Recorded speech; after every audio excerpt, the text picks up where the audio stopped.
Hi there, I'm Alex and welcome back to Ukes with Alex.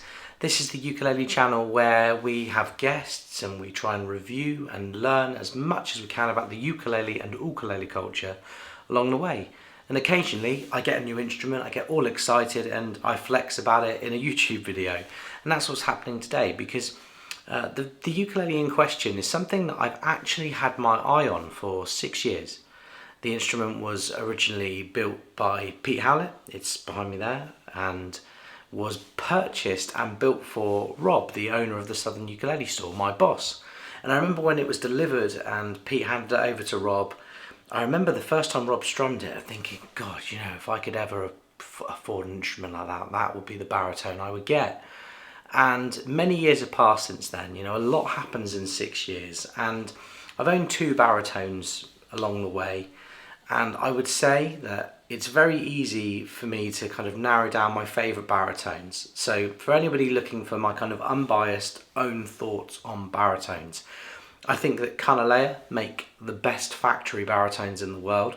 One day I have no doubt that I'll own a baritone made by Ukuleles. I'm enthusiastic about them. I can't help but feel like they are just a notch above the other things that we sell at the Southern Ukulele Store in the baritone size. But on the luthier side of things, this particular Pete Howlett that we're going to look at now has really always just stuck with me. I've always loved the dimensions and the feel and the fit and the history, and well, let's just give it a play and see what you guys think.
Okay, so the first thing you're probably thinking is that the baritone just looks a little bit bigger, it looks almost guitar-like. Certainly for scale, there's a guitar in the background here, and next to each other this instrument is a lot smaller. It's kind of an O-size guitar body, a super baritone if you will. And the dimensions on this are about 20% bigger than the average baritone ukulele. But it has a normal baritone 20.75 inch scale. It plays like a baritone, it feels like a baritone. It acts and looks the part. So why is it like this? Well, Rob, the owner of Sus, who commissioned this instrument from Pete, you know, he's a baritone guy. He's always been into bass instruments, and with the ukulele, his affiliations and his personal choices have always been based around baritones, I've noticed over the years.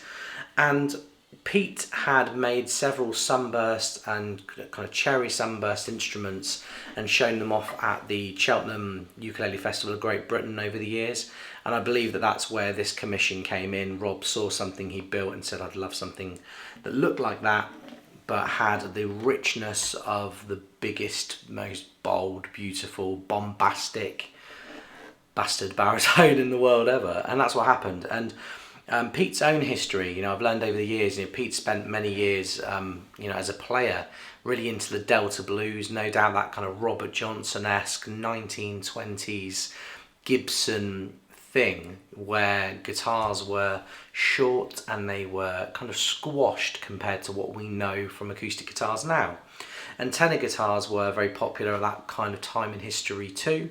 So this baritone lends itself really more to the tenor guitar family and the original parlour and O size guitars.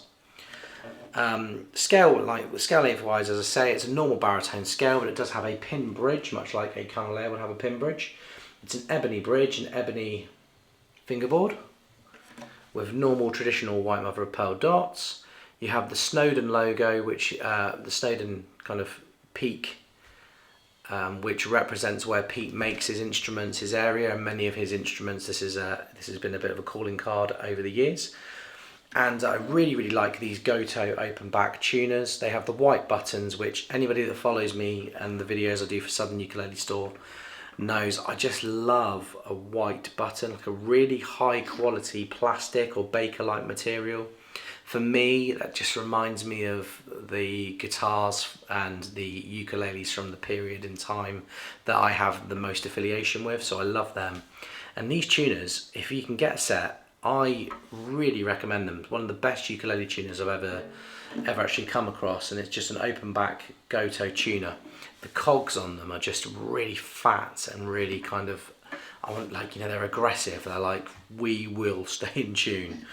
And then the body itself is this really lovely 2/3 tone sunburst. So you've got the black on the outside, hint of orange with a kind of more amber centre. And you have a tiny rosette there with the rope binding too. Sorry if you're getting a lot of reflections. There is a strap button on this instrument, a very tiny, it looks like a De Young strap button with a little white felt, and your front black binding. The top itself underneath this sunburst is spruce. It looks as if it's a Sitka spruce top. I've seen more Sitka spruce tops from Pete than I have Engelmann spruce. And the back and sides is a really lovely oven coal / walnut material. So it's a really reflective instrument. You know, the walnut as a wood and oven coal as a wood is very good at retaining bass frequencies and replicating them without kind of going too boomy, or too dark, or too just oversaturated. And the spruce top, obviously anybody that's been following my videos, you know, spruce tops, they have a magical way of just throwing noise out there. That's what they're good at. So it's the perfect tone wood combination for a baritone like this. My reason for getting this is I'm in the process of recording a baritone ukulele course for beginners going up to intermediates, teaching people how to kind of play baritone alongside normal ukuleles. And I had a Snail S60 baritone, which I love, and it's very ornate, but on camera it's got a slightly more slender nut width, and things aren't really showing up on camera how I would hope, so that kind of gave me the tiniest excuse to go out there and get a new instrument. And around the same time, Rob lent me this to feature on the channel, and I had it in my possession for a while, and you know, we decided between us that I would take this instrument on. It's actually got a very interesting problem with it that doesn't bother me, but it's the kind of thing that it's interesting to talk about. So over the last 6 years, the top on this has just slightly gone up and then dipped down. Now this is something Pete taught us about years and years ago. It's called Hawaiian belly. It's because you have such thin tops on a ukulele, and the bridge, you know, the tension of the bridge is just pulling the top up over time.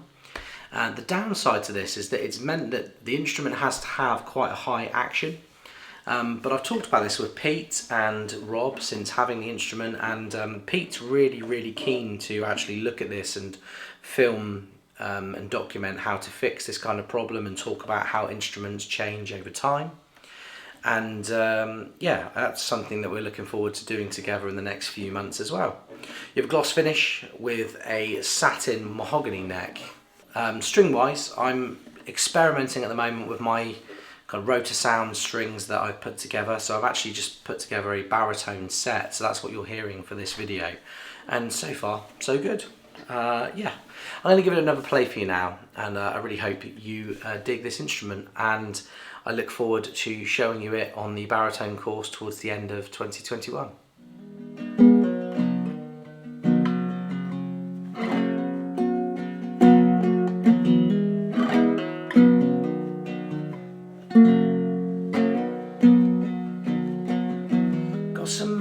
found myself a car, drove north towards the boulevard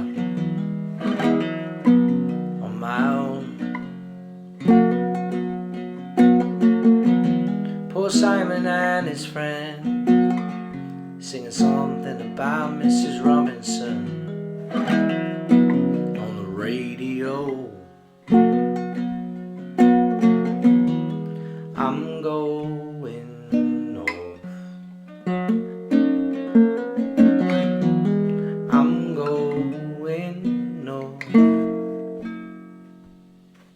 Well, I won't know where I'm going till I get there. You know, I wish you felt the same. Maybe I find love in San Francisco. I can hear them calling out my name.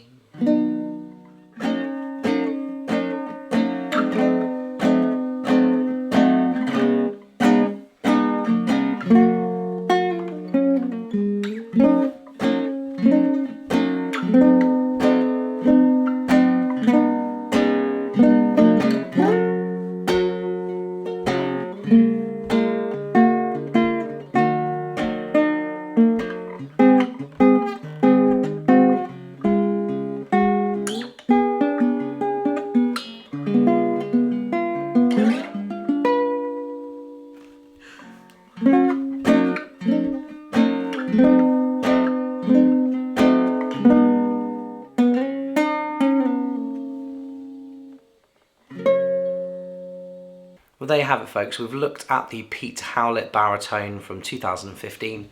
What did you think? I would love to know. I'd love to talk about it with you. I do have a massive favour to ask. I really would love to see some of you subscribe to the channel if you haven't already. It's very simple. Just below the video in the bottom right hand corner there's an option to subscribe, and then you can even click the little bell icon and be notified on your phone or your tablet when a new video from me comes up. This kind of thing's really important to help me grow this channel, and I do love making these videos on my own time, but I do love the idea of more and more people finding them and hopefully educating more people about more ukuleles. So please do your bit for the ukulele community and help me grow the channel if you can. I would also love if you would check out ukeswith.com. That's my new website where we are selling, you know, my strings and courses, and it's something that I'm growing and I've put hundreds and hundreds of hours into this year, and I just, you know, I really appreciate any kind of support that you folks can give. I'm rambling now. Thank you again for watching, and I'll be back very soon.